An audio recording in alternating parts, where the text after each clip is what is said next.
VRChat, the next frontier. These are the experiences from Gunter's universe. His continuing mission? To seek out and connect with VR devs and passionate enthusiasts. To discuss theories, beliefs, and rhetoric of all kind. And to boldly go where no show has ever gone before.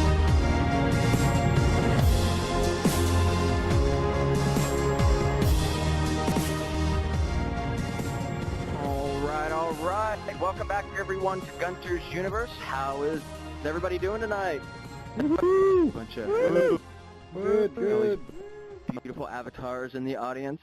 Thanks for hanging out. Got a great show tonight. With me is my guest, Dustin Wish. He's a VR evangelist and content manager for Samsung, the largest consumer electronics company in the world and manufacturer of the Gear VR. For over 20 years, Dustin has been producer of digital media and other cutting-edge technologies. He's worked on large global projects ranging from AR to VR, mobile, and network distribution. Dustin is an entrepreneur, speaker, and developer. His expertise and enthusiasm is a valuable asset to the VR community. Let's give it up for Dustin Wish, everyone. Welcome, Dustin. Yay. Yeah. Welcome. Thanks for the invite, guys. Thank you for having me. This is really cool. Thanks for being here. It's always fun doing a virtual talk show and meeting such cool people like yourself. Tonight, Bob, my co-host, Cause and Effects, is not going to be able to join us around the round table because he's what you're seeing me through. He is the one doing the cams tonight. K-Dog is off for the night, and Bob's filling in. Thanks so much, Bob, for doing that. And so with that said, let's start the interview. Dustin, you are many things. I mentioned a few of them in the opening there, but there's a list of stuff. You've been doing a lot of digital media and immersive stuff for over 20 years, or around 20 years. Maybe you could just walk me through some of that. Like, what have you been doing? What's some of the work that you could highlight for us that kind of led you up to before, Samsung?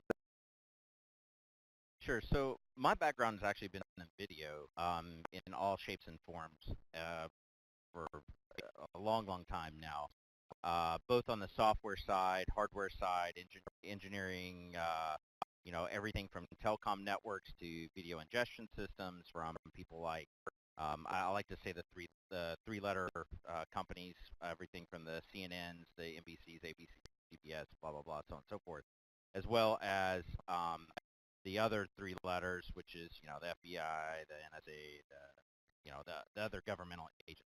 But everything is revolved around video, and ultimately that's what ended up me at Samsung.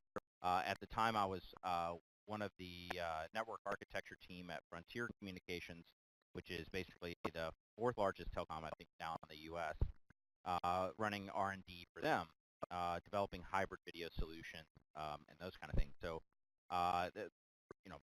4.5 years ago, I joined Samsung to take over the Media Hub product and remap the ingestion systems for them, which is basically an OTT Netflix type operation. What's interesting for me is that about almost 2.5 years ago, I was working designing backend systems for Milk Video. So Milk Video is kind of the precursor to somewhat to what's now been Milk VR and now is Samsung VR. It's just really a minor name change.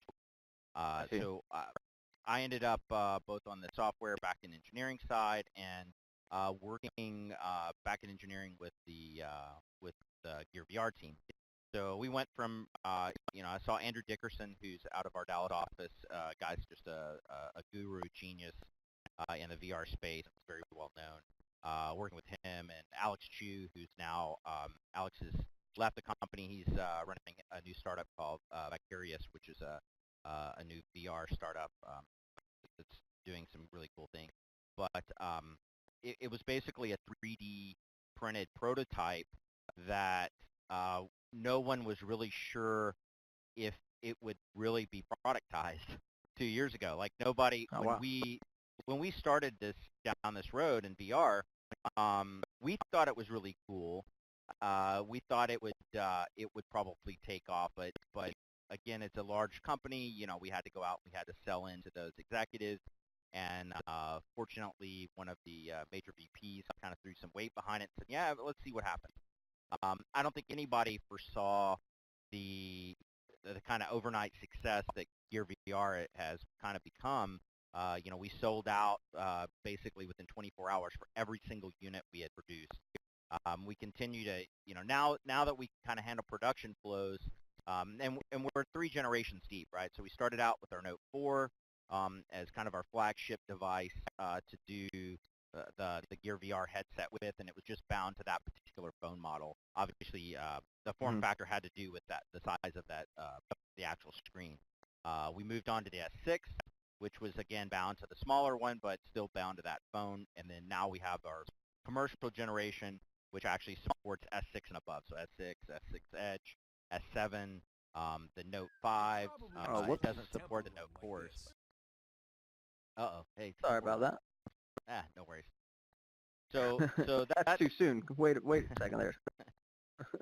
So we've done a lot of you know, iterations, and we continue to advance. I think, you know, I hate to say around certain crowds that I think VR is still early, but I think we're still early in the phases. Obviously, it's been around a long time, but for mobile, in and of itself, that it's still early, and it's just I'm continuing to see people push the boundaries of the technology and our designs and of our platform, and it's just really amazing. Yeah, absolutely. I mean, it's definitely early for the majority of the world adopting this kind of technology or realizing the power of it. And it's mostly just games right now, so I can see why it's not quite going to reach everybody yet. But it is absolutely amazing. I've got to interview a lot of people on the show that have made Gear VR titles, and it's just the titles are so great. The developers behind it are really solid people and have a lot of expertise and how they're, you know, designing for this platform, and there's some restraints because it's mobile, and they're really tackling it, you know, in a smart manner. How does Samsung support developers? And let's kind of branch off into that. So I'll address that, and I also want to come back to the to kind of the limitation optimization discussion you brought up. So one of those is that we have, early on, we funded a lot of developers. When we first launched the platform, we funded some major games and a lot of 360 video. We were doing a lot of amazing things.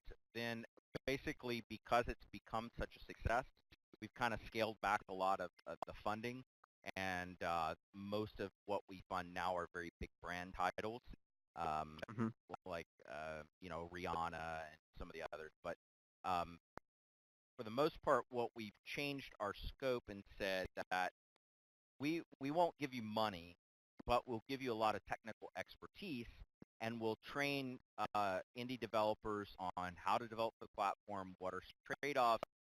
We've been doing road shows both globally as well as heavily in the domestic United States to foster everything from Unity development for mobile applications and strictly gaming, as well as your 360 video VR in that regard. So it's kind of been a mix. Obviously, to us, there's kind of 2 demographics, at least within a store, which is the gaming side of it and 360 video.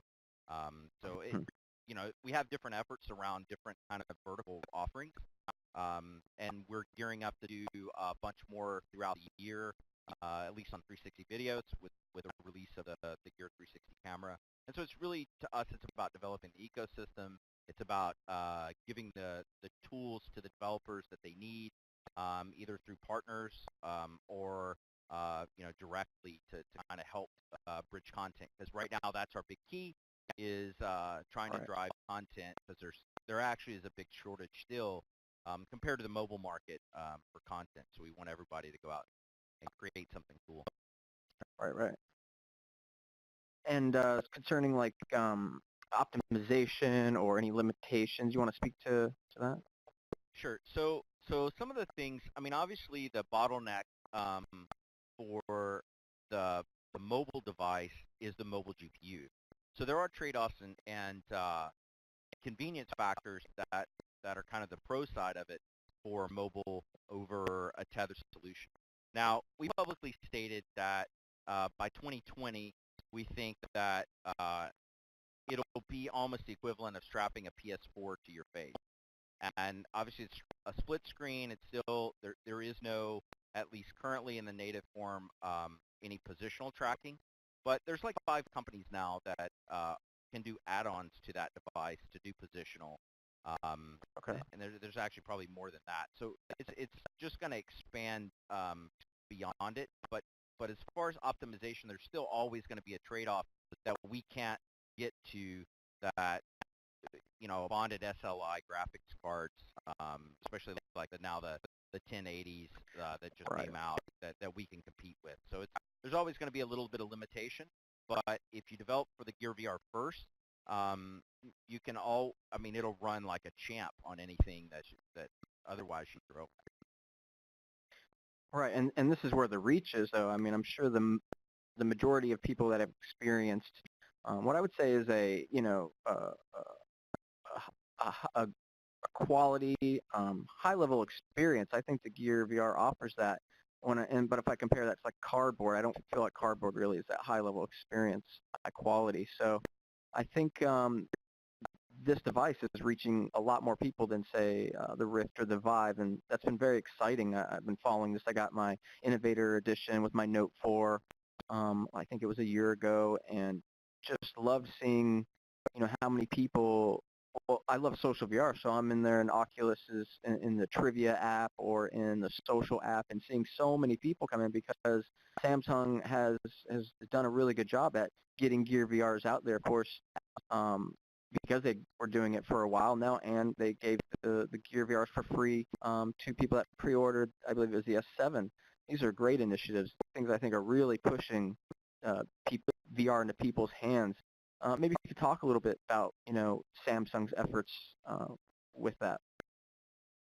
Yeah, so, I think from our perspective, we really wanted adoption.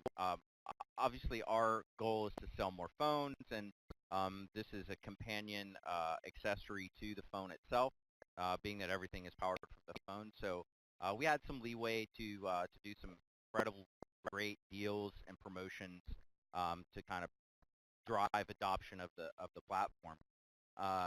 And to the free giveaway, it's we've done a large volume of F7s with pre-orders, and it's just been a phenomenal success, both to get the platform out there, but to really drive VR adoption as a whole over everybody.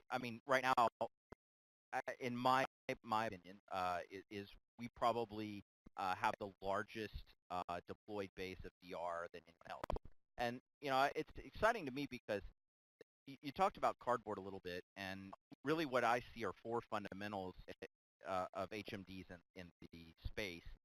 Cardboard being kind of the lowest common denominator, and it's great for snackable content, and it's really a throwaway experience to a lot of people.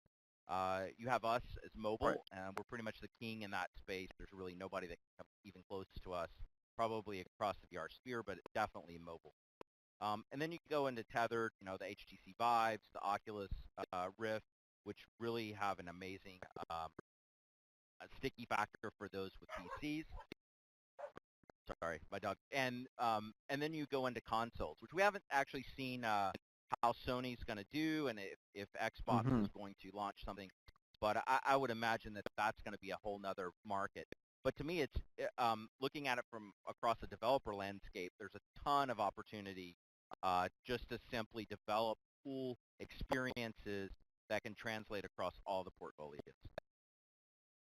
Right, and you had mentioned that if, designing for like mobile first, which makes me think of web design, how responsive design became a big thing, and to design your site to be mobile first ready, it kind of was a good way to do it because that would trickle across all the different devices and viewports. So people that are designing for Gear VR, this is going to work well on a console, or of course it'll work really well on like a Rift or a Vive that is powered by a $1,000 PC.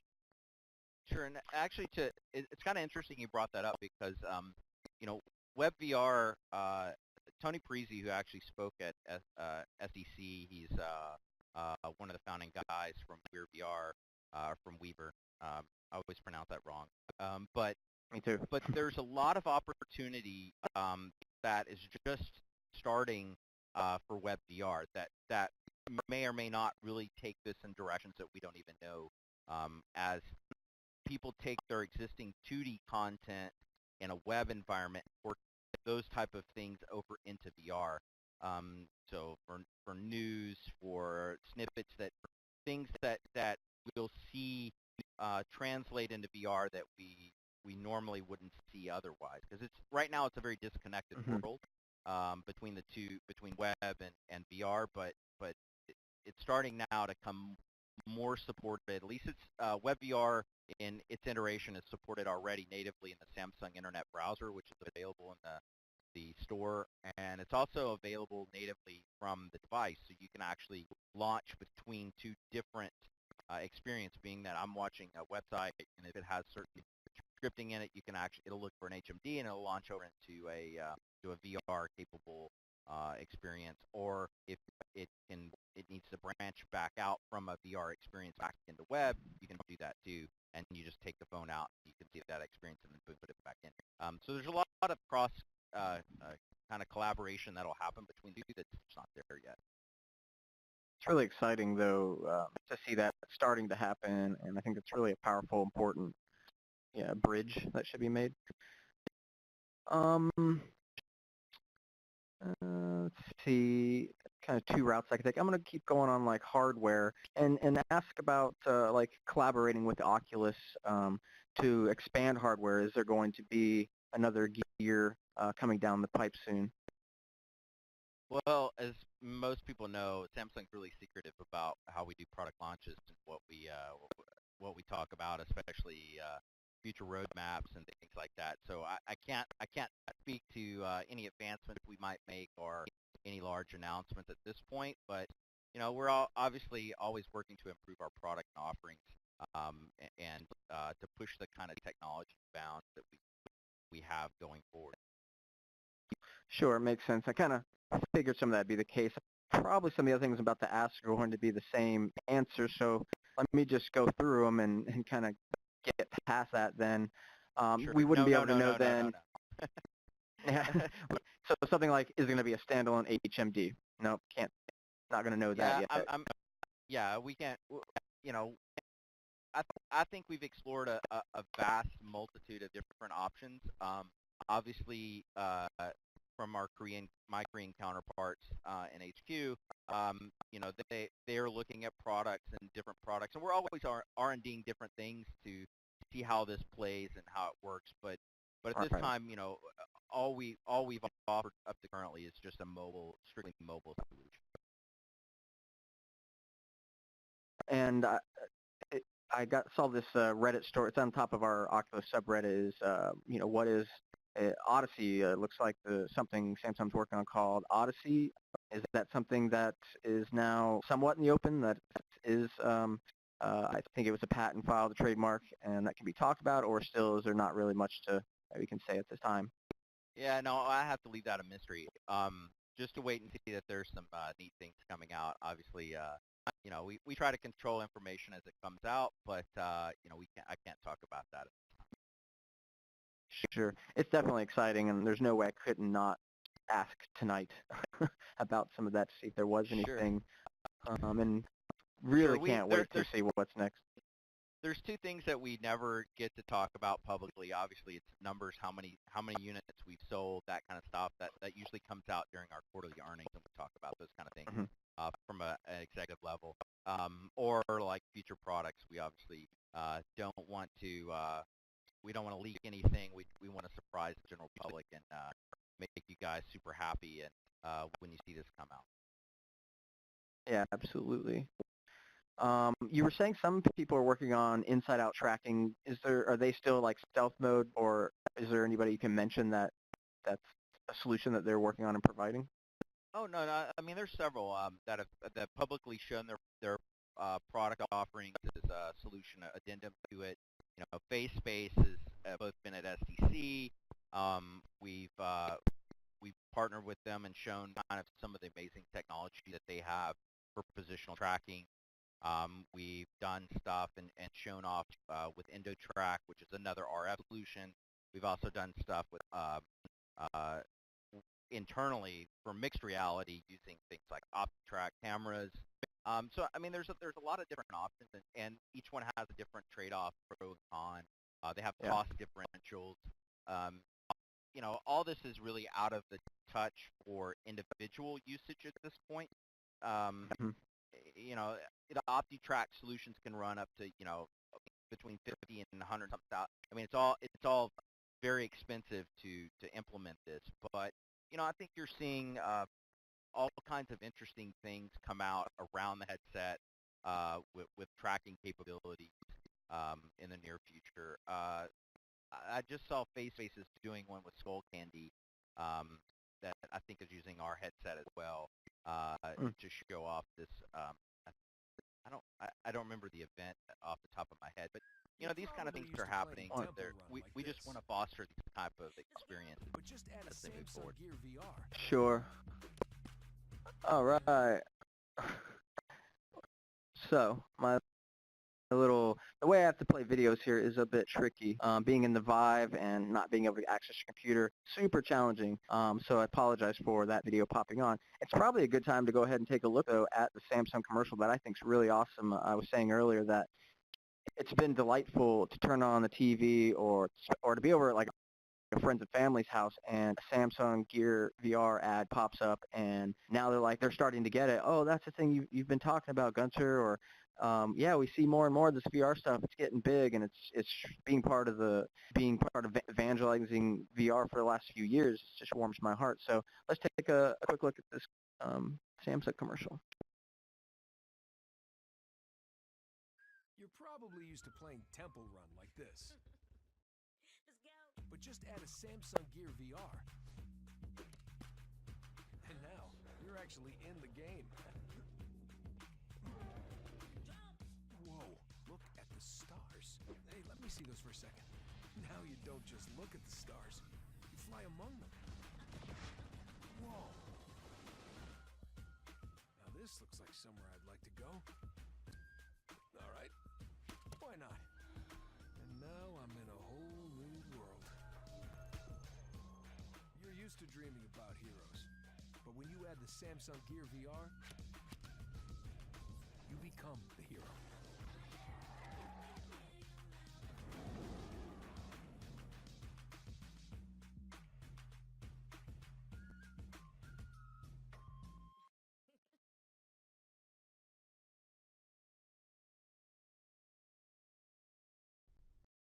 All right, so cool. There we go, see if I can get it back and tell it not to turn off this next time. Yeah, I love that ad. I love seeing these ads. Samsung's just doing just such a quality push on VR and really bringing it to the masses. So I know that Google Daydream, that at least some sort of Samsung phones are going to be Google Daydream ready. Has it been any more information about like which phones are going to support that? And if there's not information about that, what do you think of Google Daydream? Well, so you know, obviously, we're a partner of Google. You know, we support updated Android releases. Daydream most likely will be a part of the next Android releases and moving forward. So I don't know how all this is going to play out. I don't think anybody really does at this point. Mm-hmm. You know, I personally haven't got to play with Daydream yet, just because I don't have a couple of Nexus phones laying around. But I have not seen it yet. But it's an interesting potential. You know, I thought the controller was interesting, but you know, like I said, I haven't seen anything working yet. But the potential is there. And as it continues to evolve and come out, and Google puts their weight behind it, it's going to be interesting to see how this all plays out. I think it's good for the VR industry as a whole, just to have more competition, more interesting ways to experience content, whether it be through some type of daydream deal, or whether it's through Gear VR, or other mechanisms such as cardboard. I think it's all good. Obviously, I'm biased to the Gear VR platform, but I think it's good.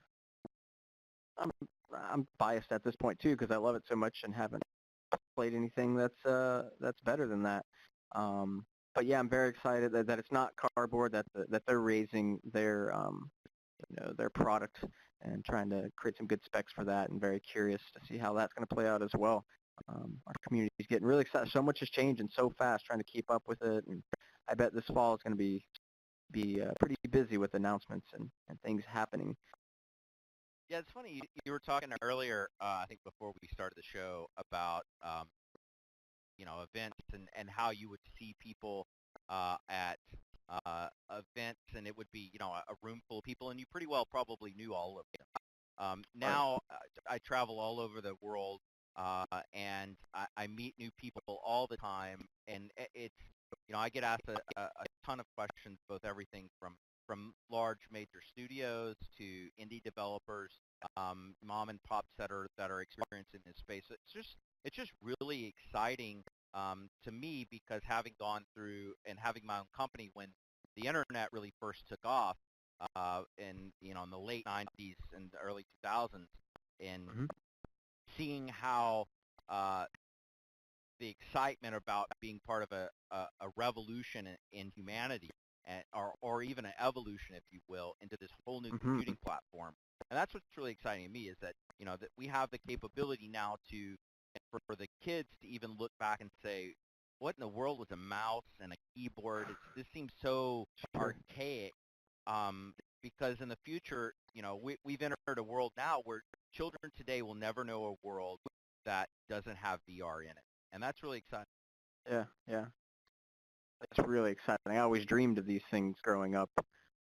Knew it was just a matter of time, of course. I was never working on any of those projects or anything, but I didn't know what was going on for the last 5 years, or before getting into the DK1. I didn't know exactly how far things had come, but yeah, I mean, being part of seeing the 80s and the PC revolution happening, so huge. Then you got the 90s, late 90s with the internet. I mean, this is impacts everybody's life every day, and everybody's a part of it then. Mobile technology, everybody's adopting it.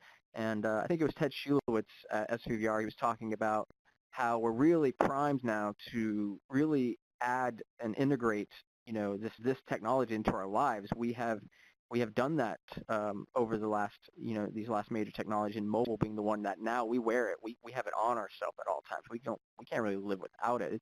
It's weird when I don't have my smartphone nearby. I think it's going to become the same with VR once the form factor gets something like, a visor or something you can carry around with you. And hopefully there's AR components so you can wear it while seeing the same, mixed reality sort of situation.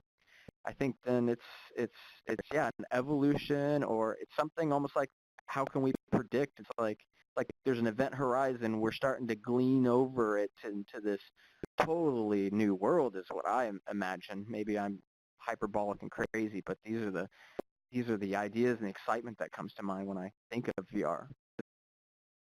That's okay. I mean, people thought Bill Gates and Steve Jobs were probably crazy back in the day. Right. Crazy people do the most amazing things. I think for us, it's obviously being one of the leaders in the mobile space, probably de facto leader, at least in Android for sure. We're looking for experiences that kind of move beyond and really push boundaries and do amazing things.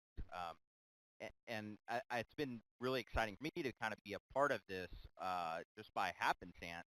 I had never thought, I was always a VR enthusiast all the way back to hacking Sega Power Gloves, but I never thought that I'm showing my age, but it's cool now to be a part of this whole mobile revolution. And an important note is actually for Google Play. So the equivalent to me, are that the closest thing that you can compare VR adoption to is probably mobile applications. And it really took Google about 3 years to finally get that hockey stick and to become what it is today.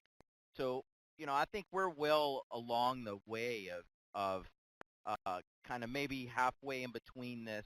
We're still early, but at some point, as these headsets just become everywhere, adoption will just be as natural as anything else. And right now, people look at other people weird when they're wearing headsets on subways and other things like that. But, as this kind of moves forward, it won't be any big thing at all. Yeah, it'll be accepted. It's just, I think computers were pretty weird in the 80s, and people on the internet, it seemed kind of strange to people. Like my parents would never even dream of using the internet. That's just foreign. And now parents, grandparents, everybody of the like are using advanced technology because it's been designed so well. It works so well. It's such a useful tool. There's no reason why VR wouldn't be that and much more. What about some games? Do you have any? Is there any games that are coming out that maybe we should be aware of that are coming to the Gear? I'm not sure if there's anything specific, but I haven't really been keeping up with stuff. Specific. Nothing specific. I mean, I'm still a big fan of the CCP title of Gunjack, but we add stuff periodically, pretty frequently to both the 360 video and inside of the VR as well as just in the Oculus store. Obviously, there's a little bit longer lead time getting titles into the store just because we have to QA it. We have to verify that it's acceptable. There's certain criteria as far as no pornography or gaming, or there's a slew of things within the checklist. But Oculus is our partner, and they do a great job because they actually manage the store side to some degree for us. We still do merchandising, etc. But that's we work directly with our partners to do some unique marketing activities and stuff like that. But again, ultimately, it's Oculus that kind of controls that, and their QA cycle takes a little while to get a title through it. But that's in the best benefit of the community and the end consumer. That it works. It's not going to make me puke. It's a relevant game that's pretty cool, and those kind of things. So they heavily vet and curate on their side as well. Minecraft was quite a big deal. That was, just hitting the ball out of the park with that. Carmack, all his brilliant work on that. Microsoft's property on the Gear, in the Oculus store. I mean, just fantastic. I was actually playing Minecraft, which is what we were using on the DK1, DK2 to be able to enter Minecraft worlds, and met actually a ton of people from the VR community there and started getting me connected because it was just the beginning and everybody was trying everything, and a full-blown Minecraft world was actually quite advanced on the DK1. Never would I thought it would come to mobile. There was a lot of naysayers back in the DK1, DK2 days about mobile and it just not going to be, powerful enough to give the good experiences. But I always knew that was where the majority of stuff would be on. And really was just a wonderful thing to see Minecraft there. So I played Minecraft in the Gear, and it works really well. Have you played? I like Minecraft. I'm not a big Minecraft player, to be honest, but it's obviously Minecraft speaks for itself. And I think that it's a pretty decent experience. I'm waiting for a little more immersive experience on the Minecraft without a controller. But I think it translates over extremely well. And because it's a low poly count and it's simple, graphics, etc. I think it translates over extremely well for mobile. I also like the Netflix app. There's nothing better than like either being on a plane and being able to watch a movie or relax and watch Netflix, or to even lay in bed and kind of watch Netflix in bed in VR, either on the moon or in the cabin experience. So we hope to see more and more type of things like this as more partners kind of develop experiences for VR. Absolutely. Some content that is coming soon is live streaming of events such as the Olympics and also Mr. Robot 360 Experience, which is Mr. Robot is just this amazing show about tech and hacking and security, and touches on all kinds of those themes. And we're into season 2 now. I haven't seen any of it, but I'm really just stoked that those guys are getting involved, and that using the Within VR app, which Within is formerly known as Verse, that apparently at 10:45 a.m. Pacific time on Thursday, there's going to be an app there when you can have an experience that goes along with the Mr. Robot property, and then it's going to disappear. So first, can you talk about Mr. Robot, what you think about it, and then we'll talk about the Olympics after that? Sure. So, I mean, I'm a huge fan of Mr. Robot. I found it by accident in the first season, like an episode in, and was just addicted to the show. I know that there's going to be some interesting things shown probably from them at.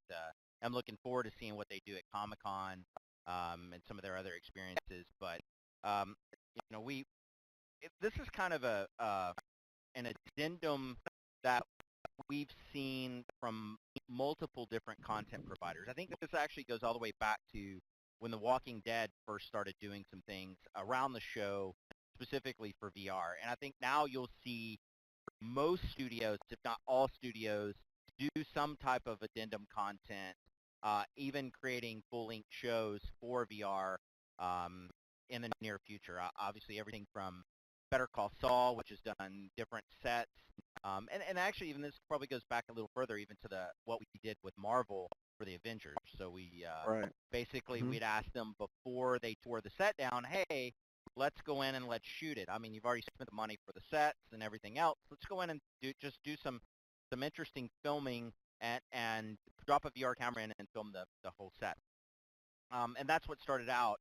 And then obviously we moved into doing full-blown interactive experiences and a bunch of other things. I know that ILM, I guess, has even discussed doing a full Darth Vader video, full-length feature, I guess, in VR, which should be absolutely amazing because I'm a huge Star Wars fan. Yeah, so, totally. To the Olympics and to live events, I think that you'll see more and more of that. Obviously, we publicly talked about our partnership with the Olympics and doing some live stuff from the venue. We've done that with both the NBA, with NextVR, and now the Olympics. And I think you'll see more of this kind of content in the near future as well.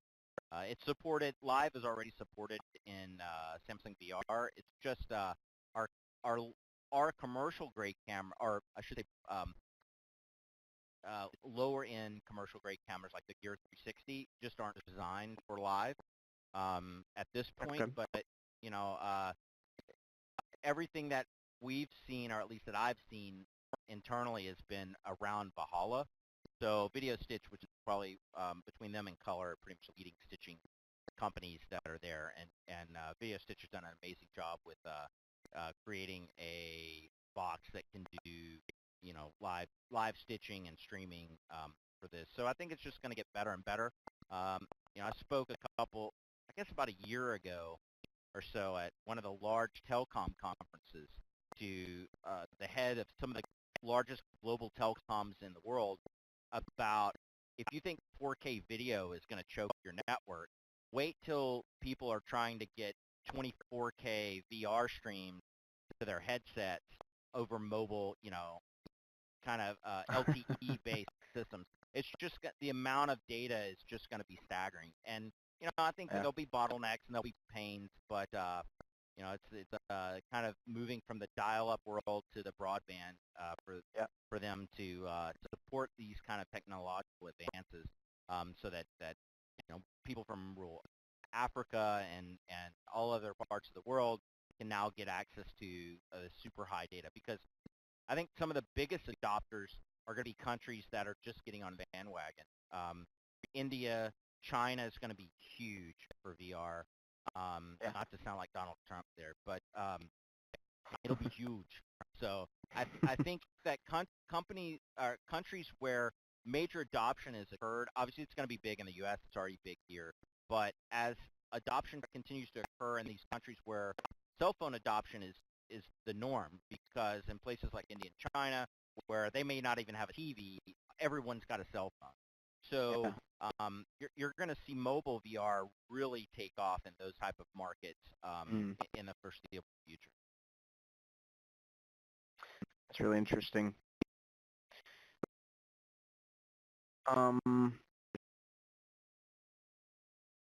Let's I actually had a thought in there and I can't find it, so I'm going to move on to something else on my list. Roller coasters. People have taken the Gear VR, Six Flags, and they've put it on their roller coasters. Is this not freaking crazy? Yeah, so Video Coaster, which is a European company, I think they're in Germany, if I remember correctly, but they expanded the Gear VR experience with tracking capabilities to do sync playback. So synchronous playback has been a part ever since we did something with 2-Bit Circus, which has done both full room experiences. We've done internally those. We did a full viewing at our Unpacked event. But just like social, live streaming and those kind of things are really compelling. And once people try them, I think that it's a no-brainer. It pushes media way beyond what television offers today. Yep. Yeah, it is. It's taking media it's this ultimate medium. I mean, I never would have imagined putting a VR headset on, going on a roller coaster, and we're just in the early days. I got a video of that. I think it's really exciting, so let's put that on the big screens.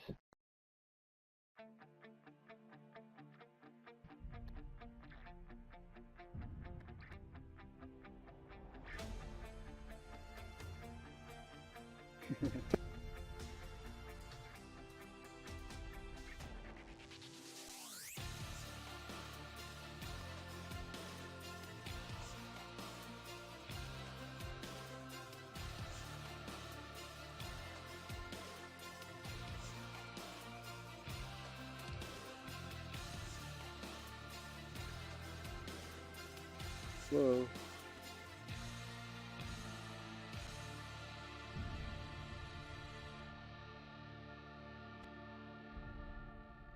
Pretty awesome, huh? Wow. So I'll be going to that in a couple of weeks. Oh, really? Yeah. Nice. So Yeah. you can, I think Ventura has this. The Six Flags here in California, they definitely have one. It's, I mean, you're gonna see. I think you'll see, especially in the theme park arena, VR become the hottest thing that is around, because theme park attractions convert over very well for interactive walkthrough experiences. Either roller coasters. We've shown off this from legitimately mapping roller coasters to an experience, to gamify that experience in multiple different ways. But then to also do seated experiences where you're in a 4D chair and or experience like that. Bicycles, we've done a bungee jump in Rio. That kind of, yeah. The one in Rio is where they put you on like on a platform, and they strap you into a bungee and you bungee into a volcano. And it's pretty great. It's pretty dope. I didn't get to experience. I only saw footage. They wouldn't send me to Rio. But it's been pretty amazing thus far.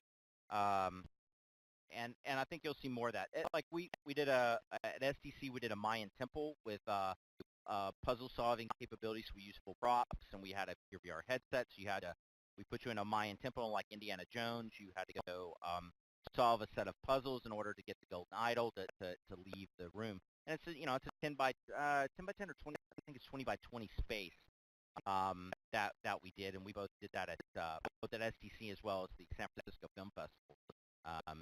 And it's just so cool to see different experiences like this take off. Yeah, just the creativity. I mean, I think of creativity just from like the different games or demos that have coming out, or then I think of like, wow, look at the creativity that people in VRChat are doing with all these various worlds and connecting them, and people can come and hang out in them, and it's taking what's in somebody's mind, and they're able to now put it out into an experience, and we can all come hang out in it. So now things like being in theme parks, there's also the kind of arcades, things like the Void. I love seeing people grabbing onto a tangent out of this VR space and just taking it and riding it and seeing where it goes. It's phenomenal. I can't talk enough about it with everyone, and God, I want to go try that roller coaster. I think it's probably like a 9-hour drive for me where I'm at, but yeah, really exciting stuff. I have a question actually for you. I mean, Sure. I think most people in this space don't necessarily, or if they have mixed reviews on a tethered experience versus a mobile. I mean, for me, I see the industrial applications for tethered experiences like a Rift or HTC Vive going a long way.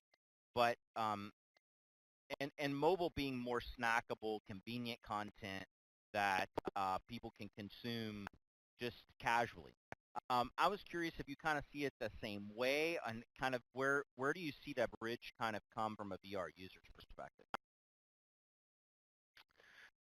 Well, yeah, I do see like the mobile being more snackable. I mean, you have limitations like the battery life. So say I was hanging out in a social VR experience. Once the battery gives out, I'm not conversation done. And that pretty much means that if I recharge and come back, that person might not be there. A lot of times I'll end up sticking around in social spaces for a lot longer than I probably planned to or would, just because it's so compelling, that connection, that energy that's happening right now. It's really important. But I do think there's like Netflix, you're sitting around watching Netflix for hours, so I don't know about snackable being necessarily it. I think if you're going to want your snackable content, you'll probably go there, but it doesn't mean that mobile won't have a lot of rich content to have experiences and whatnot as well. A lot of people that I know, we have a lot of these mobile, we have the gear, but we also have either an Oculus Rift or an HTC Vive. We're super fanboys, so we really, are digging the holodeck, walking around, stuff like that. But that's not going to be for everybody. We definitely know that, a controller is going to be probably the main thing that people develop around. It's smart business for the platform and for the developers, but motion controls are so where it's at. I mean, motion controls and positional tracking on mobile, that would just elevate things to that next level that we want there. I mean, we all want to be cable-free, but we also want the power that we can get from our PCs, but that's us fanboys, right? That's not going to be the masses. Yeah, I mean, I think there's always going to be, just like in Ready Player One, there's people that are going to spend gargantuan amounts of money for everything from a haptic suit, full immersion, that are willing to that want to spend the time in the metaverse to do that. But I think, obviously increments happen over time. And, it's going to be interesting to see kind of how AR and VR overlap and where they fit in and blah, blah, blah, and so on and so forth. But I think it's, to be said, to your battery, obviously, battery life in mobile devices, it needs to get better. I think that's the gist of the point. Oh, that makes me think of so the thing I forgot to ask earlier about the internet stuff was I love how VR is pushing, and I never thought about internet, that it's going to push the need for faster mobile wireless internet. It's on the other side, it's pushing GPU manufacturers like NVIDIA to create more powerful graphics cards to fit what we need for VR. They would have probably just kept stagnant if VR wasn't around. They didn't need to keep innovating just to do PC gaming on the desktop. So I really like how VR is pushing things now to get even better and evolve, I guess, our technologies together, not just in its own sphere. Yeah, sure. I mean, I think that in some ways, if you look at just the demographic marketplace of PC sales, I think VR was the best thing to happen to PC sales since PCs were actually invented, because it's driving sales of these higher end PCs with better margins, and because just the PC business, whether you're talking laptops or personal computers, desktops, it's just a low margin business. And I think that VR now has kind of accelerated that. It's allowed people like NVIDIA and and you know others to kind of really heat up this graphic chip architecture war, like the new Raytheon, the RX 480 versus the GTX 1060s and above chipsets. That Yeah. at a price point which, like, unfortunately, I try to go to literally today to buy a 1060 because my desktop, I have a GTX 970 that just croaked, Mhm. and I was going to update anyway, but Right. these things are now like $299. I mean, I paid like $500 I think for the GTX 970 when it came out. So Right.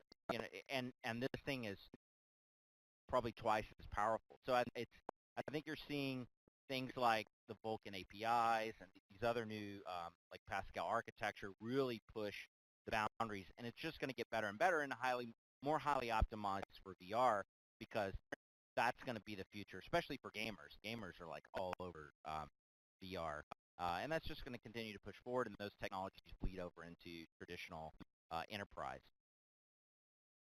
I like how the motion controls are going to be able to turn games into things that are not just for gamers, like something like Audio Shield. My family here can get in, pick up these motion controls, and play an awesome audio game. They feel like they're a badass. They're going with the music. They're winning. They're sweating, and they're having this amazing time. I'm not sure those experiences are going to be like the only kinds of, like, I don't know how long you can sustain yourself just, like, I feel like they're a bit novel right now, but what I like about it is that anybody can come in, you pick up the controller, show them this is what you do, and they can do it. They don't have to think about buttons or be a gamer. I mean, I just tried playing Mario with my wife. She grew up with some Mario, but she was not a gamer. And going back to even playing with her, she was still struggling for her. I still saw her, like, moving the Nintendo controller, like, trying to move Mario by moving the little Nintendo controller. And so I'm really stoked for people that aren't gamers that probably are going to maybe become a little more gamers. And I think the gamifying of things is what we're seeing with a lot of stuff. So I think games are really important. Yeah, no, I agree, and I think that you're seeing interactions such as like the medical field, where motion controllers now they can look at MRI scans, they can move these scans around, they can see things in new visual ways that they've never seen before.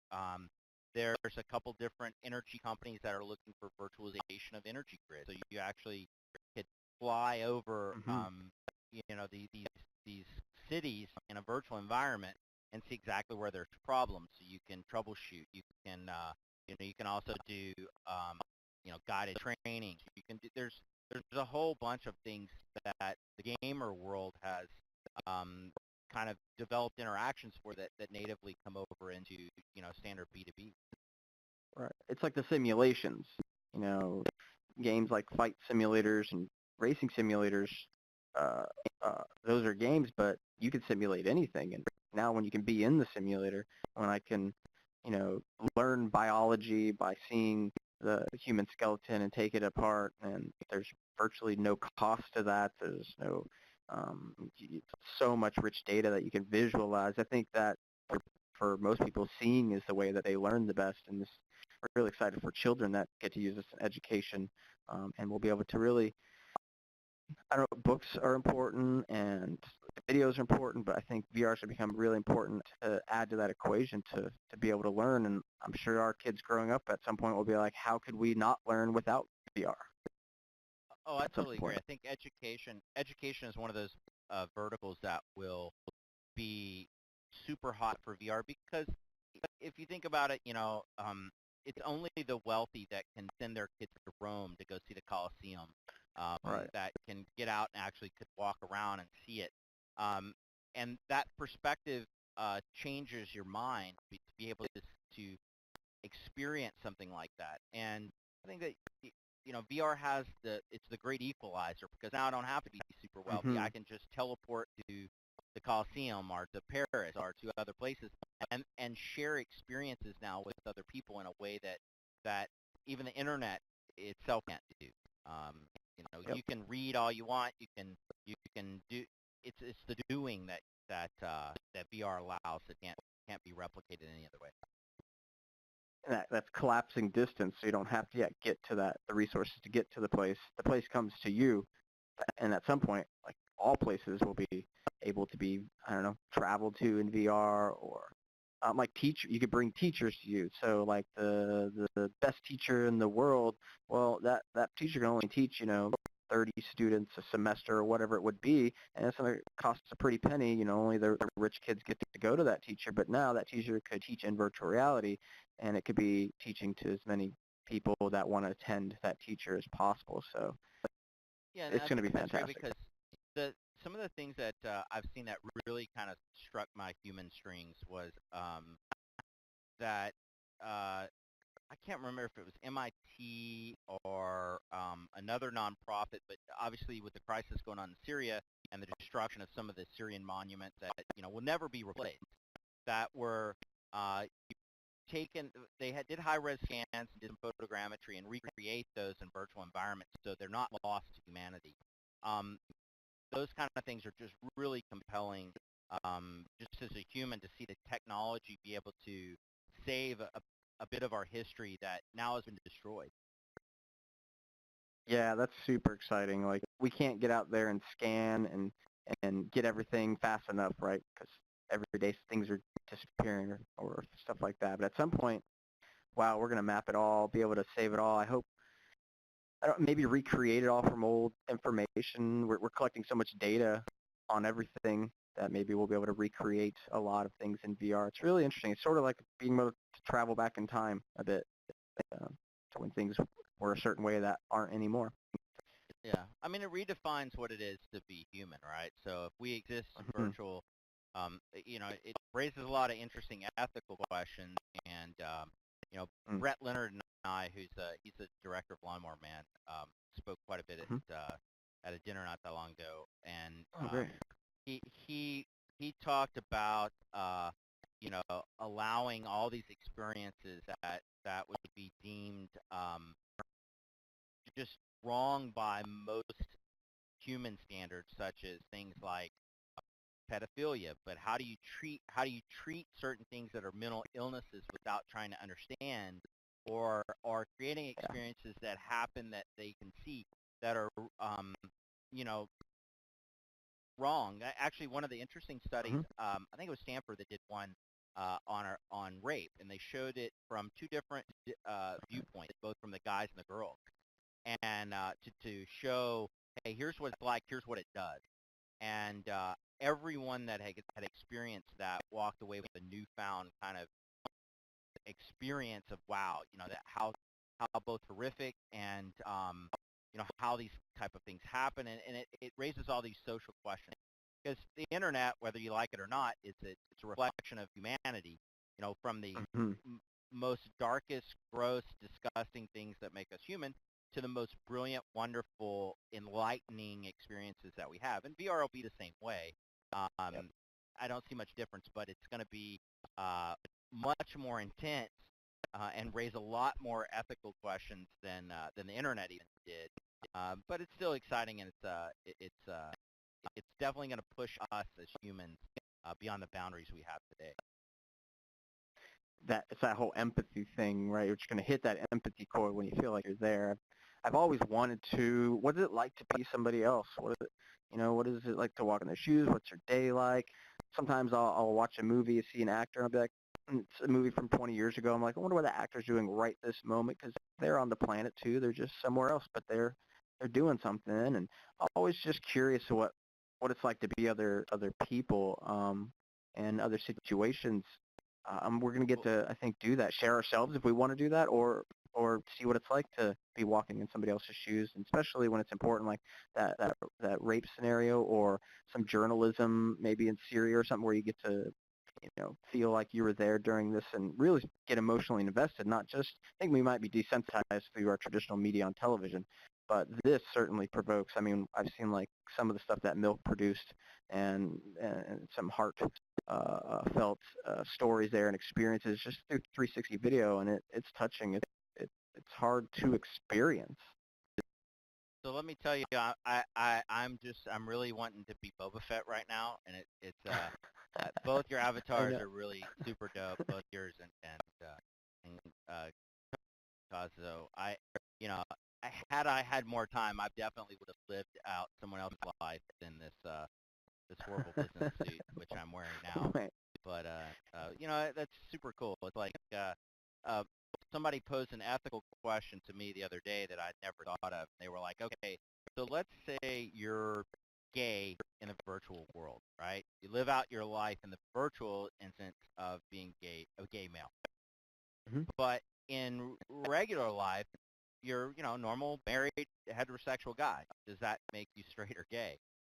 And it was really Right. profound to me because now the what does it simply mean to be human, and to deal with these classifications of we really like to put people in boxes. As we expand beyond that box, what does that mean? And those bring profound change. Obviously, we probably veered way off from mobile VR at this point, but but it's really I cool love this to stuff. see these. I guess I can't not then reply of it's those barriers VR's bringing down, like the distance barrier, the disparity amongst income barrier, the what it's like to be transgender, or I don't know, VR is able to teach us, like, what does it mean to be human? Well, I'm going to go have another identity, live that out in VR and simulate other things. And so am I that? Am I this? Am I both? And just ask all these questions. I think we're going to learn just so much about humanity through this technology. Yeah.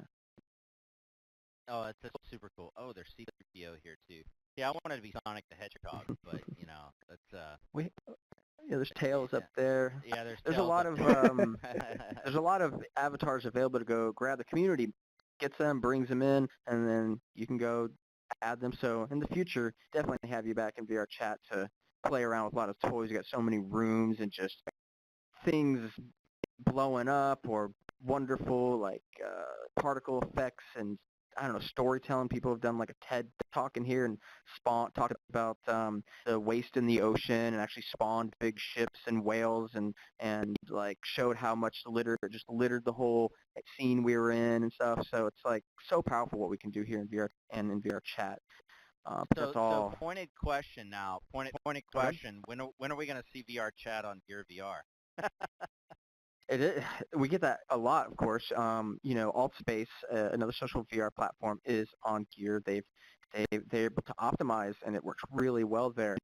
We're in a challenge. It's on our roadmap here, but there's so much to do here because our platform is a little different. It's not a set of rooms that are curated and created by VRChat. It's a platform, really trying to build something that it does seem like the metaverse.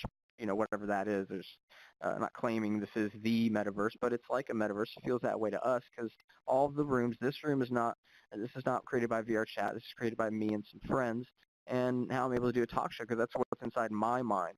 And then other people have, there's so many different ranges of rooms. One that comes to mind is a heaven room that friend Tom made, and it's just his vision of what heaven would be like. And so I'm not only just going to like a piece of art that looks like heaven, but like he's there with me in it, and I'm able to like kind of understand what's inside his mind by traveling through his virtual art. So when's it going to be on mobile? The problem is that experience specifically would not work just because that person took every little ounce of resources through PC technology to make just almost like an overwhelming experience.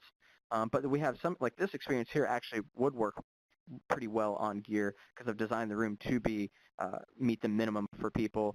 We do get into trouble though with the avatars. Some of these avatars, again, anybody can bring their avatar here. They can make it their own, or maybe they find some 3D asset out there that's available that they bring in. And it could be a 5,000 polygon avatar, or it could be 200,000. So we have to figure out how do we deal with that. We want to keep the freedom here. Freedom's really big for what we want to do going forward. But man, we want to be on VR, be on Gear as well. So I don't know what that is. In my mind, if it was me thinking about it, it would be probably like a set of either curated experiences that we could offer there, or maybe like my room, since it could get vetted, like this is a safe for Gear VR room, and like then it would show in that client. Like a VRChat Lite, maybe? I don't know. A VRChat Lite? Yeah, just like a toned down version. Light version. Yeah. Yeah, I don't know exactly. And with VRChat, there's a lot on the roadmap, but it's on there. It's really an important piece. So, just like Samsung, we can't talk about when exactly we wish we knew soon as possible. And I guess no mobile worries, technology no is going to keep getting better, so that's actually going to start to get closer and closer, with, I think, this, whatever, I know something's coming soon here, and I'm going to guess the next 6 months we'll see some sort of new gear or new something from Samsung. That's my prediction. And then that, because like AltSpace doesn't run on my Note 4, so I actually don't get to experience AltSpace in that situation. So there is that problem with keeping up with technology right now. But oh man, I wish right now we would have a lot more people joining us, which would get a lot more out of the show if we were on the gear show. Something I've wanted for a year now, but not quite there. Yeah, no worries, no worries. I wouldn't do my due diligence if I didn't ask. Partly Sure. because I think it's a pretty. I mean, I'm new to VRChat. I've seen it before, but because I didn't use gear, obviously I use gear. I didn't use the Oculus nearly as much. It wasn't on my complete radar. But now having experienced, I mean, it's pretty cool. I definitely can't wait to get around and kind of do some world building and play around in some of the rooms and kind of see where I can take it, because I love playing with new toys and new sandboxes. I think that's what draws me to VR in general. But very, very cool first experience for sure. Oh, thanks. Yeah. Can't wait till you can come back in with a Vive or something, and yeah, show you around more of like what it is, the essence of VRChat. Like, and we're a family here, is what we've grown. It's really quite special, and I think the product's getting built. People are going to really love, and it's going to get adopted, by a lot more once things are ready. There's still a lot to work on. How about Great. AR? I know you got a lot of probably thoughts, or you've worked in AR. What do you think about AR? For us, I mean, I can't obviously speak about any of our AR roadmap or if we've got one, but Pokemon Go is pretty neat. I know some people Sure. argue over if it's true AR or not, but I think it's great.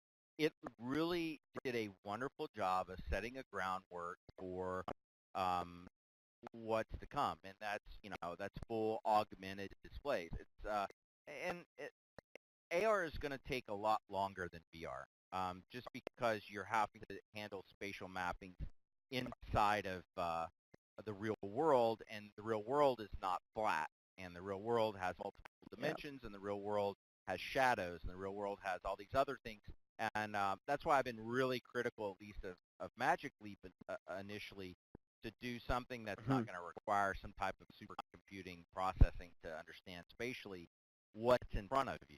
Our minds have spent millions of years in evolution in order to adopt our senses to the real world, and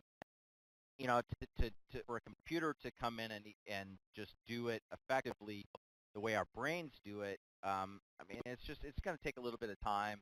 It's going to be a little bit slower, but I honestly believe that it'll be probably a blend of both. So there'll be times you want to be in VR, like an entertainment experience or gaming or other things like that. And there'll be times you want to go into AR where you're at work or you're doing certain things. But I think that whether that's a shield that slides down and puts you into full VR, or it's a clear transparent glass for AR. I don't think anybody really knows yet, but Sure. we're exploring all kinds of possibilities. It's just we haven't productized anything. We haven't defined a roadmap or anything like that. I don't think anybody, Meta. I will say Meta is done an extremely good job. Robert Scoble went out and really kind of hit the ground running and announced them at TED and really talked them up and put them on the radar. And I know when those guys were it was like, I think 12 guys living in out by this tank museum in the middle of Stevens Creek, in Scotts Valley area between Santa Cruz and the Bay Area here, and they had these crazy prototypes, and I was like, yeah, maybe, and they've come a long way. Yeah. So I think, different things like that will come up. I don't know what the form factor is going to be. I don't, and to see how things play with that. Obviously, for us, there are engineering challenges. Just to turn on the camera itself, to do things, it's a full watt, so it's a major battery drainer to do even pass through. So to try to do spatial understanding with a camera on a mobile GPU in real time is a difficult challenge to overcome. It's different if you're not, you're just doing a split screen experience like VR versus just a tablet Pokemon Go kind of thing. And if you watch Pokemon Go, it eats battery like crazy. Yeah. Or GPS, yeah. Yeah, for GPS and then just the overlays or the mapping. But, it's, again, mobile battery, there's limitations and trade-offs. So, we're obviously looking at different engineering aspects, but, there's different technical challenges that have to be overcome as the kind of technology matures. Yeah, we're going to need some better batteries. We're ready to take our powerful tech out into the world. Just call Elon Musk and ask him for a couple Teslas to tote around, and I'll be glad to take one if he offers. But I mean, I'll let you know. There's definitely gonna be changes. I mean, there's some interesting things you can do now with USB pass-through charging. So while we introduced on the S6, so you can actually plug a USB cable into it, charge while you watch, so you get extended life out of it. Obviously, there's some heat-related issues for if you're out in a super hot area for overheating that are just native to a mobile device in VR, because there's a lot of processing capability that's going on the phone to do a VR experience. And again, that's limited. Now, tethered experiences now, they're I think it was MSI or Asus, one of them came out with these new backpack rigs that you can actually put in a backpack and tote around, battery powered, and to do things like the Void. And I think we'll keep seeing those for a little while. Those mobile advances. Like I said, we're still early in this game. It's going to be a while, but it's super exciting to kind of see what's advanced so far. Absolutely. So I'm going to toss things to the audience, see if anybody in the audience has any questions. And so if y'all start thinking about that, and whenever somebody has questions, say, I have a question. Hopefully there'll be some. I have a question. Hey, Zyphon. Oh, I was thinking about, I'm really into photogrammetry, and what you thought about Project Tango in the mobile space. Sure. I mean, I like Tango. I think I've seen some really cool demos lately. I think it's come a long way. I was a little bit bigger fan of Matterport over Tango, but I don't know what Google's got kind of brewing in their labs for either maybe a Tango phone or whatever. Obviously, there's design considerations when creating a phone with the two cameras, but whether that stuff reaches into the mobile market in form of a headset or a phone or pardon? Lenovo is doing a Tango phone.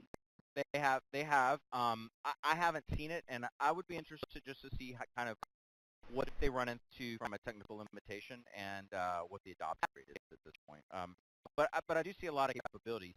I think it's more intriguing from a positional tracking aspect, where I can take photogrammetry and drop it into a game engine, and now I can walk through like pyramids or something like that that have been 3D scanned. Obviously, they're a little expensive to get a Tango tablet over a regular tablet, but I mean, it's interesting to kind of see this technology. I think, again, it's going to be supplemental for at least for me in the interim. But I'm not exactly 100% sold yet on where it's going to go for long term. I just don't know how that's going to play out. I have a question. Sure, Donald Trump. Yes, when will the next Gear VR be released? Do you have any TA?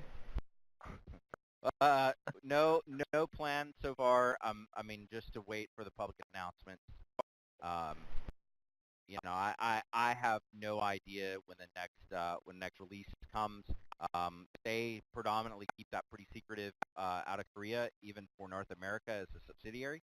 So you know, they'll set a date, and even if they told me the date now, it would probably move because just the logistics and those kind of things. So I have no idea when the next one's coming. You know, but we do have the current one out, and it's selling strong now. Most people can pick it up even in retail. I heard by my local Best Buy that they're 100,000 in back order, and you can't buy them in store. I would like to say that that's a bad problem in some ways to have, but it's probably a good problem as well, and that we've got all these back orders. But you know, we're trying to fill them as fast as we can. And we ran into the same issue when we did the initial release. It's just trying to keep up with demand it's been tough, and it's not just been us. So we've seen this happen with HTC, which HTC now finally said, hey, we can, you know, if you order now, we can ship pretty quickly. Oculus, they've still been, you know, I think they filled finally all their back orders. I mean, it's just keeping up with demand. I don't think anybody perceived VR just being this incredibly hot, this quick. Which is a good problem to have, right? So it's you know, we're just trying to do the best we can to supply the best we can in mobile, and just to meet the demands. Cool. Hi, I have a question. Hey, gamer dude. What's up? Yeah. So hey, Dustin, I run a YouTube channel, and I do a pretty popular series called Lunchtime with My Gear VR. So my question would be, do you guys have any plans to increase the video capture capabilities with audio? Currently I'm using an external program to capture at 720p 60 frames, but it's still warped. So I'd like to be able to do that in the unwarped view, but currently it's a very, very distorted image that it captures. Okay, so let me back up so I better understand the question. So what are you capturing 720 from? I mean, most everything is closer to 4K ingest-wise. It's the highest resolution it'll support. Obviously, YouTube's algorithm is not nearly as good as Facebook's, for one, just from a resolutionary perspective. I don't know if that's a word. Well, no, but go ahead. No, I was going to say, what I'm talking about is actually being able to capture gameplay and experiences from the Gear VR. Currently, the inbuilt video capture, it puts a distorted image. It's like a very strange aspect ratio with no audio. So do you guys have any plans to expand that out for people like me who do capture and streaming? Yeah, so I know that John Carmack had released some code to actually add in to if you're actually building the game to do screencasting, but we added, you know, we can do captures, you can do slow in, but again, it's a mobile device, so you're not going to be able to do super high res capturing off of it without taking a major performance hit. When we were early demoing it, we used Chromecast to stream from the headset to a screen to show someone else, and that's always a big feature request. But there's major performance hits just because you're having to capture, you're having to turn around and stream it, you're doing all these other things on top of gameplay. I mean, I know that we're working to improve those in tandem with Oculus, but I don't have any good answer for that today, other than, you know, we are working on it, and it's improving as they do iterative releases. Cool, thank you. Awesome. Keep the questions coming. Anybody? I got one last question. Can I answer it? Yes, Mr. Trump. I mean, can I answer it? Can I ask it? Basically, is the Gear VR accessory friendly? Like, do they mind if people make accessories for the gear? No, absolutely. We want people to make accessories for the gear. Most of the positional tracking stuff that's been add-on additionals, those are essentially like an accessory. There's a ton of people making Bluetooth controllers in various varieties from small little bitty handheld ones to Xbox style controller implementation. So I/O is really up to you. So you can go everything from sub packs to whatever. We're Cooling really pack. accessory friendly. We want you to Now- kind of do cool things. What about like a replacement part? Like if I were to make a replacement part? I mean, I can't speak for corporate on that regard. I don't see that any of that's out of the ballpark. But Okay. I mean, these things are so cheap at this point. Most people won't fix it; they'll throw it away and go buy another one. Sure. But that being said, I mean, there's a subset of hobbyists that will, probably trick it out. I mean, there's already people I know making skins for these. I've actually bought one for my Gear VR that is just like they do for Xboxes and PS4s and all that. They actually have these vinyl stickers that you can skin your VR headset with. So, I mean, and those are available on eBay. So I think that, the world is open to that. I don't think there has to be any kind of approval from our end. It's just that, obviously we don't condone it. We think you should probably go out and buy another headset if you break it. But that doesn't probably void anything necessarily if they did that. I'm not really sure without looking at legal requirements, but I'm sure there's going to be hobbyists that are going to do those kind of things. Cool. Thanks. Thank you. Oh, hey, I had a question real quick. Yeah, Star Pilot. Oh, yeah. I've only ever tried the Oculus CV1, Dustin. So if you've tried like the Oculus and the Vive and the Gear VR, I'm just curious, what's fundamentally different? Is it the field of view, latency, resolution? No, I think it's really, to me, the difference comes down to two things. One is it's tethered, so nothing breaks immersion to me quicker than like, I walked too far away from my PC and it pulled on tugged on my headset, right?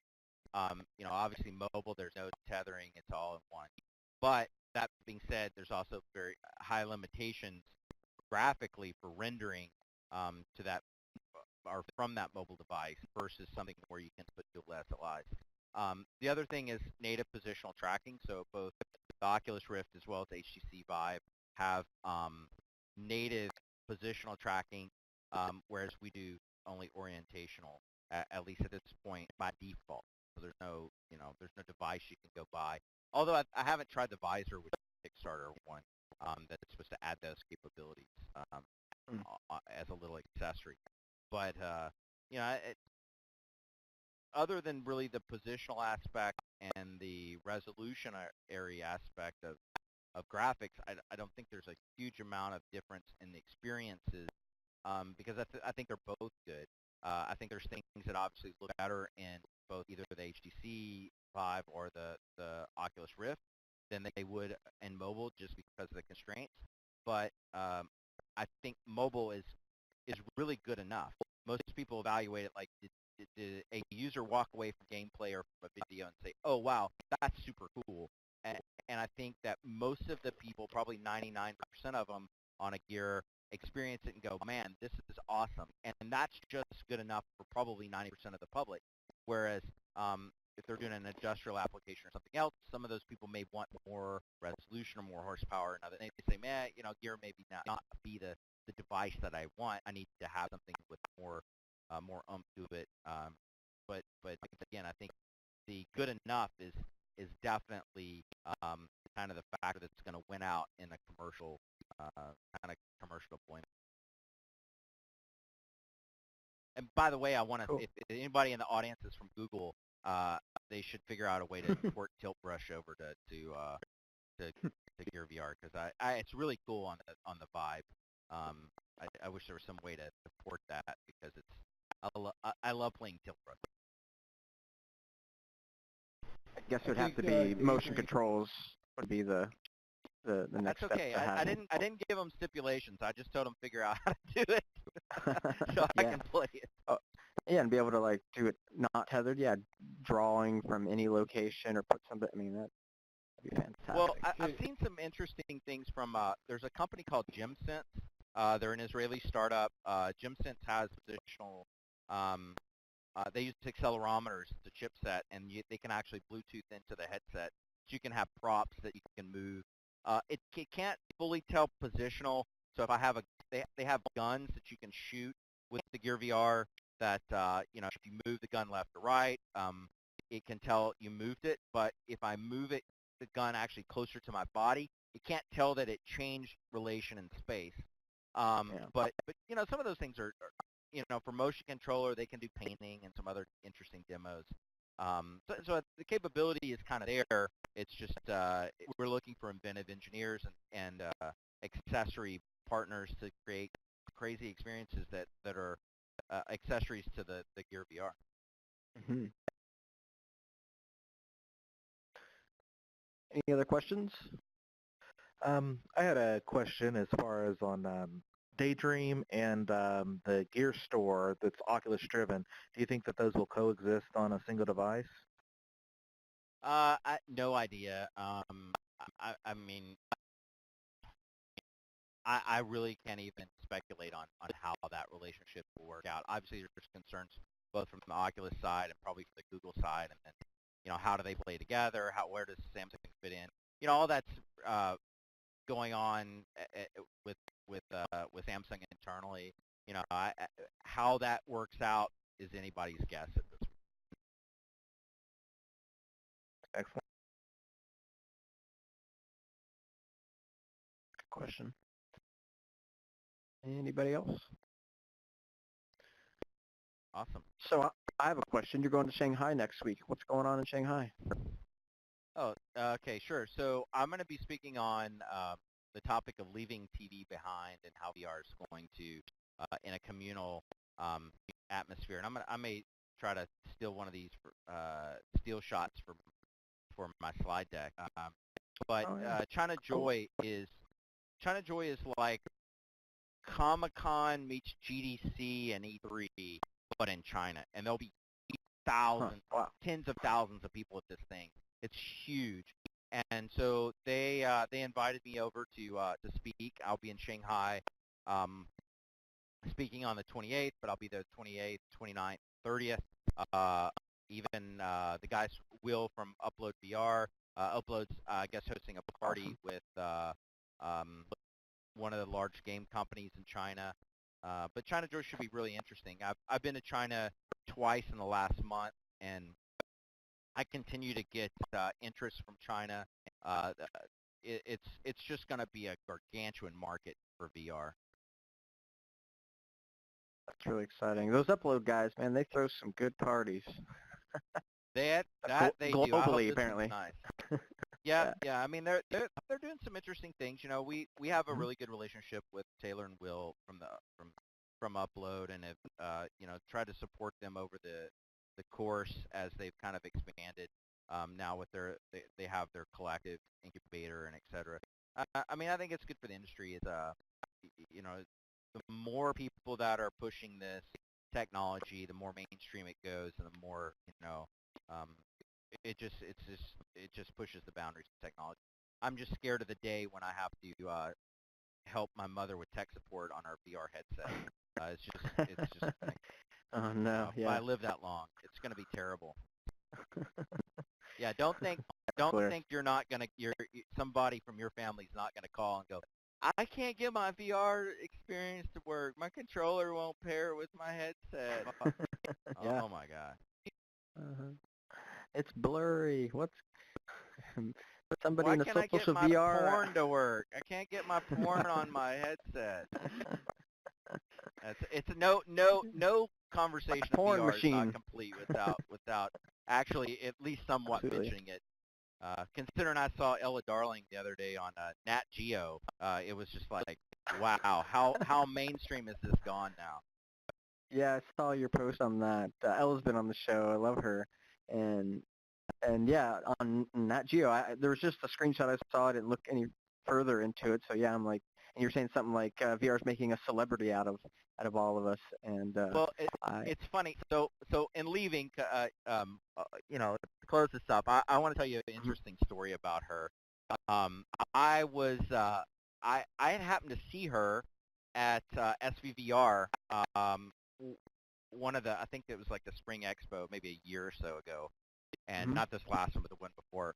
And she's got a tattoo of Texas on her back that's very yep. pronounced. I mean, it stands out for her. So I didn't know what she did or anything like that. And so I happened to be at a mixer. I don't know if it was E3 or GDC, and I ran into her at the bar, and I was like, I don't mean to seem awkward or anything like this, but obviously, I've seen your tattoo before. Were you at SVVR? And I started up a conversation, and I was like, oh, so what do you do? And she's like, oh, I'm an adult VR star. And then I thought, I was like, I must have just sounded like the biggest pervert ever to have to ask you about your tattoo, and that's how the conversation started. But I've since talked to her many times, and it's really interesting because she's a part of Women in VR, and I do an awful lot for the Women of VR and diversity and that kind of stuff, especially in the technology space. But it's interesting that within her segment, she's really become kind of a celebrity to her own right, for both pushing the technology there and kind of understanding and advocating VR as a whole. Yep, she's the porn evangelist. Yeah, I'm the VR evangelist. She's the porn evangelist, so that's no problem. I'm sure she'll get if she hears this, she'll get a kick out of that new title. But absolutely, yeah, she's super cool. I love talking with her. I've hung out with her a few times. Yeah. Well, Gunter, thank you so much for inviting me out to do this and to join you guys, and hopefully people walk away with some answers or maybe even some new questions. I am very accessible. You can find me on Facebook, Twitter, LinkedIn. I'm pretty upfront on answering questions and working with people and really promoting both the product but also helping to solve engineering problems. Obviously, Samsung is a huge global behemoth, both in Korea as well as abroad. And sometimes it can be hard to actually work with us as a company just because trying to talk to the right person is a challenge. So my job internally is to both work with developers, engineers, brands, companies, so on and so forth, in order to kind of help break down those barriers and connect you with the right people, either BD, with engineering, with technical resources, event planning, those kind of things. I work across our spectrum, having worked with the company for a long time, to kind of help facilitate things. So if you have any questions or you have any follow-up concerns or anything like that, I would really be glad. Just feel free to reach out any which way is best for you, and I'll be glad to answer questions for follow-up or anything like that. It's whatever you have after. That's awesome. Thanks so much, Dustin. The pleasure really is all ours. We love it when people come talk with us and share their wisdom. Definitely learned a lot. And if people, I meet lots of people through here. If they're having any trouble and they need some help from Samsung, I'll send them your way. Let them know that they'll be received well. Awesome. And I will definitely be back. And I will definitely be back in the space, so people will probably see me around. Very, very cool. Yep, somebody trying to chime in. Okay. So I just got a couple announcements. For VRChat, we will have a new release incoming soonish. Don't know exactly the date, but it's coming. It's very exciting to see what's been going on in the beta branch of things. There's improved and new locomotion and interaction system VR Pill, it's called Hollow Port, right? I want to make sure I get our name down. I assume he's still in here. Maybe he's not. And along with that, we'll have a Rock and Bowl bowling alley that works really well. So that'll be coming very, very soon. Sunday is the day of meetups. We meet up every Sunday for the last 2 years, so come join us there if you have never been. It's an awesome time. We welcome everyone into our VRChat family. If you want to support me, go to my website, guntersuniverse.com, subscribe to the newsletter so you can know when new awesome people are coming on the show, and you won't miss it because it's awesome to be here in VR. And follow me at Gunters Universe on Twitter. Thank you so very much, Dustin. Thanks, Thank you. Cause and Effects. Thanks, everybody in the audience and everybody watching. It's such an honor to get to do this and hang out with cool people. Have a great rest of your week, and I'll see you next time here on Gunters Universe. And I have to go over to my computer to press a button to allow me to play the audio. Just 1 second. And let's see if this will work. Yeah.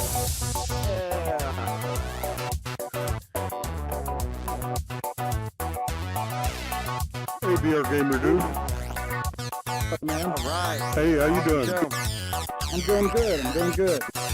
I think it's the first time I've seen, well, it's been a good while since I've seen you in VR. Yeah, I've been really